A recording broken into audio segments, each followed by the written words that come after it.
continuer série na biso ya saga na kati na Israël. Nazali ngai moko te me nazali accompagner mama l'activiste mama Ani na banzo iko pesa bande kombote pe tosili kozonga na émission na biso mpoko lelo yo. Ya mbote na bino nyonso. Nzamba pambala bino na ndenge bozo continuer kolanda émission na biso oyo ya saga na Israël. Merci mingi saga na Israël pona ba oyo baza na retard ya kolanda programme oyo na banza boza kaka obligé bobenga ligne na biso na 081 089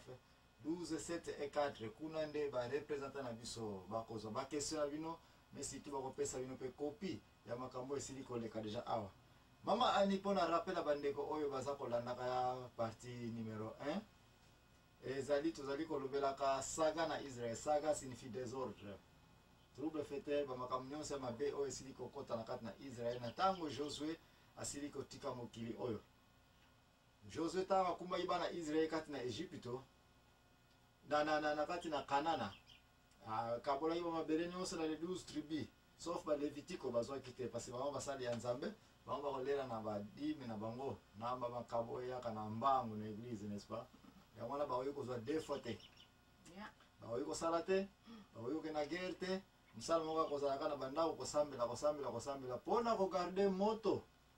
Ya nini na Israël. Pona bonzambe pona sainteté ezala. Elingi ko bete soki masumu ekoti na ville fast food ya musala ngo ba eleviti bazo salate n'est-ce pas? Yeah, bazo sa musala bango te.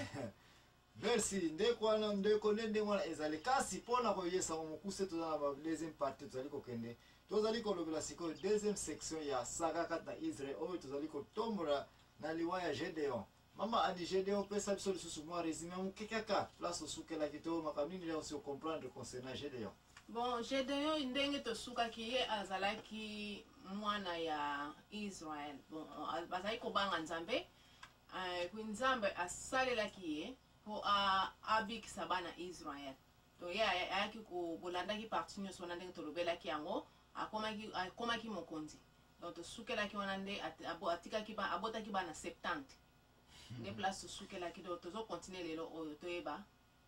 Merci bandeko Gédéon abotaki bana 70 na basi oyo Bible kutako iko yebisa biso tesino ke peut-être bazaki belé. Ça muzulu n'est-ce pas? Yeah, ça muzulu. Okoya komona de 70 bana kaka teme azaki suna mwana moko so abotaki na mwana ya libanda na mwasi ya libanda ki est esclave na ye ou sinon que prostituée peut-être possibilité mwasi yango azalaka. Mwana zumba. Mwana zumba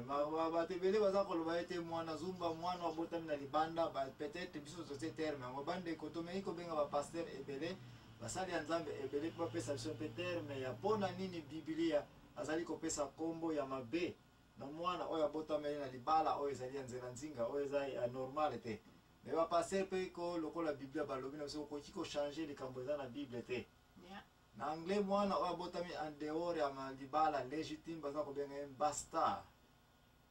kombo ya mabe. Hey. Oye na français un bâtard. Bâtard olingite kubabenga yo bâtard mais okoyipe ko longola ngoto soko botama na kaya libala oyo eza irrégulier. Oye pe na portugais baza ko ba filu ya puta. Oh Lord. Eza lisusu mabe. To bengi bande kokuna na boende. Na Kisangani boyoma eloko ka bayebiso bango pe kuna mwana abota makana libanda babega mwana ya bikobo. Ebo to bengi bande ko na ba Congo eske bozana terme musubo iko pesa bano baza ko bota ba lobi ya ka ndenge moko nde ya mwana tozali ko pesa kombo moko awate ba kombo oyo chaque langue partout okende eza mabe ne pona mwana abotama na condition ya boye eza na mabe pete parce que sinon que to uti ko mona peto ko mona yango ke bana oyo bakoya ko botama pe na libanda ya libala baza pe na valeur. Nzambe atalaka mutu na mabele apesa ka mapambo na tokotanga toza kokende kasi na bisika oyo ezali ke mwana oyo soka benga mwana ya bikobo foto benga yango kaka Gédéon abotaki na mwana mwasi moko ya libanda mwana ngo Biblia akalifaki ko mwana ya bikobo mwana ngo komone Abimelech. Déplacement to sukela mama Ani n'est-ce pas? Mama Ani aussi yoka déjà quelque part na vie na yo soit kuna na village na yaki bokolo. Et tata moko ba fongola l'église na ye mutazali prophète et puis asali l'église na ye et puis akomi papa yango pa kufi et puis atiki pe bana ebele lisusu na sima na ye eke bana yango baza na droit na église to baza na droit na libota to na héritage ya famille wana oyo ya tata oyo azali ete akomaki peut-être na mbongo ya église me bana bamonaki mbongo papa na biso pandaki mbongo ya lingomba parce que toza na kaya Gédéon awa toni tokompare yango mpe na oyo ezali koleka na société na biso na culture na bino na bonkulu na bino mama ani ni ata nano place wana nayokananga nano. Bon, wana penza naza na lisolo oyo esalamaki mpena na village na ngai moko ke papa moko azalaki na église na ye, donc église wana ezalaki somo sikoyo na suka papa wana ayaki kokufa me atikaki bana ebele, bana bazalaki 8 sikoyo na ntango papa akufi sikoyo kowele yaki bana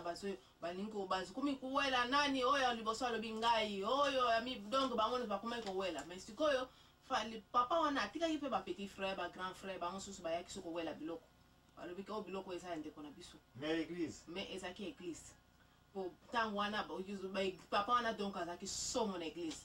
donc bamembre ya église bakoloba boya na ngandi bakoya donc bantisani nyonso koleka na église bakoya na biloko ya ndenge na ndenge donc eya na point oyo ekomaki ete église ekomaki na mbongo moko somo donc na papa mwasa bimisaki na compte église badispensaire ebimaki baekole ebimaki babiloko ya belebele na baferme mpe ya bele ebimaki sikoyo kowela ye kokota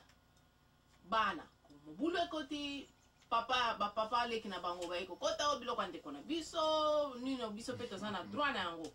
sikoyo na kowela wana makambo bandeko baboteli baferme nyonso bobulu elekaki mingi alors leta ya kokota na makambo yango leta ntango akoti na makambo yango baye kobotela leta aye kozwa meme banini sampa nyonso wana oyo ya temple ya leta abotelaki yango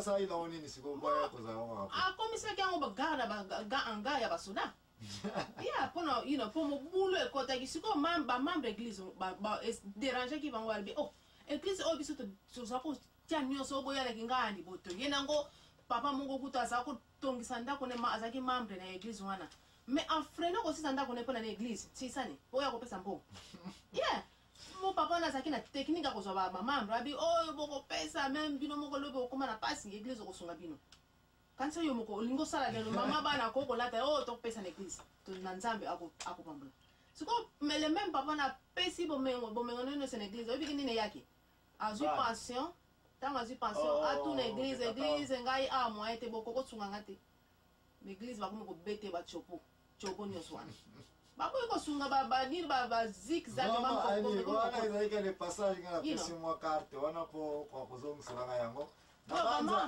na banza likambo oti koloba awa mokili eza ya sika te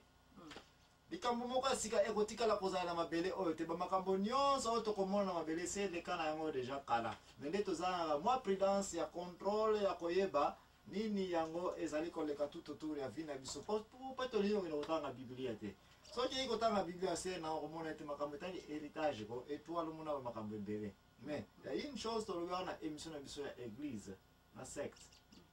ete église eza eloko ya communauté eza eloko ya publique église jamais ekotikala kozala eloko ya un individu kamino ya yo mais soki kamino ya église eza eloko ya église okoki kosala ekole yango ya yo mais soki olobi ekole oyo ya église jour yango ekomi ya communauté eloko ya communauté héritage ezalaka te chef mpe azali te